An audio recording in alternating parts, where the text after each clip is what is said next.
Hello everyone and welcome to my channel. In this video I will speak about the Sony FE 50mm F1.8 lens and I will test it on my A6400 APS-C camera. As always, first I will show you the specs and the advantages of this lens. After that we will do an image and video quality test and then we will come to the conclusion. The Sony 50mm F1.8 is an affordable standard prime lens for alpha mirrorless cameras. It becomes a short telephoto lens on APS-C bodies equivalent to 75mm, making it perfect for portraits. Meanwhile, the bright F1.8 focal ratio lets you shoot more easily in low light while also delivering shallow depth of field effects. Sony lens catalog isn't short of 50mm options, with many higher end alternatives available with better quality and quieter focusing. There are currently 8 different 50mm lenses from Sony on the market and a whole lot more from third-party manufacturers, but none come anywhere near to the low price of the FE 50mm F1.8, making it a no-brainer for alpha owners starting out in prime lenses. Thanks to some physics that is beyond my comprehension, the 50mm focal length allows lens designers to produce something that's fast, sharp and refreshingly small. With an f1.8 aperture, the nifty 50 is many photographers' next steps when graduating from the kit lens. So how does Sony version perform? And it's worth the money, but first let's come to some specs. This lens has an autofocus, it's not stabilized, the lens construction is 6 elements in 5 groups, it has 7 aperture blades, the aperture range is from f1.8 to f22, the minimum focus distance is 45 cm, it has a filter size from 49mm, a diameter of 69 and a length of 60mm, it weighs 186 grams and it has a price from 150 to 200 euro. The design and build feel very basic. There are no onboard switches or even a focus distance scale. Even so, the lightweight plastic barrel doesn't feel so flimsy and it's attached to a sturdy metal mounting plate. The focus ring is comfortably large but doesn't rotate during autofocusing and enables smooth and precise manual focusing by fly-by-wire electronic coupling. The DC Moto autofocus system is reasonably quick but although not completely silent, which can be an issue for moving capture. Here are 2 samples of the autofocus performance in good and low light,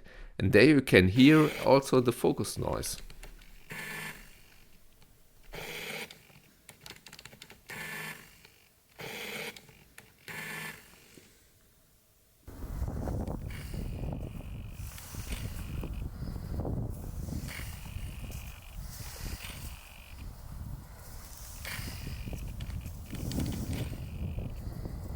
There is no shortage of a bite with very good sharpness and contrast, although sharpness drops off when shooting wide open at f1.8. Vignetting is very noticeable unless you stop down to f2.8. Unfortunately, the lens is not stabilized, which can lead to blurred shots when filming. However, I haven't had any problems when taking photos so far, but I will show you the sharpness and the video performance in a minute during the test. Despite not being one of Sony's G-series lenses, bokeh is soft and dreamy, even when stopped down a little bit from its widest aperture. This is helped by very well-rounded 7 aperture blades.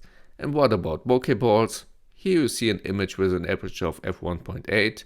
There are some cat eyes, but no onion rings.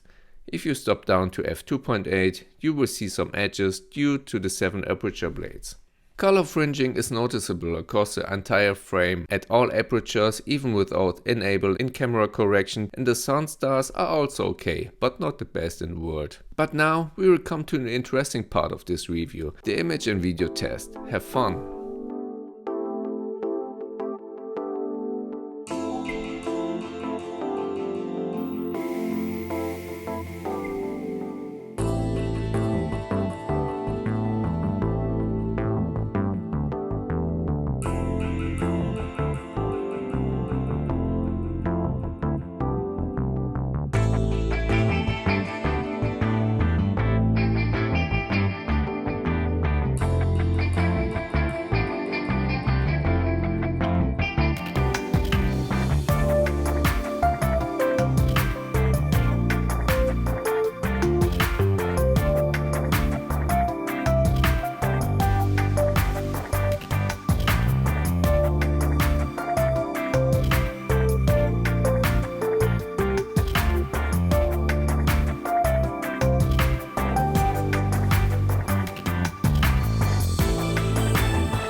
Welcome back. For most serious photographers, a fast 50mm is a must-have lens, whether we shoot on full frame or on APS-C format cameras. It's the ideal focal length for standard perspective on a full frame body while given a short telephoto field of view on an APS-C camera, ideal for portraiture or more besides. Naturally, this Sony lens isn't fast as an f1.4 lens that some prefer, but it's wonderfully compact, lightweight, affordable, and delivers a good image quality if you stop down a bit. Let's come to some good and bad points of this lens. The good points are: it has a good resolution and contrast, it has a minimal distortions, it's very small and light, and has a very low price. The bad points are very visible focus breathing, a strong chroma, some color fringing at high contrast edges, it's not weather sealed and has no stabilization. If you're interested in this lens, I will leave you a link in the description. What do you think about this lens? Do you already have a 50mm lens or you want to buy one in the near future?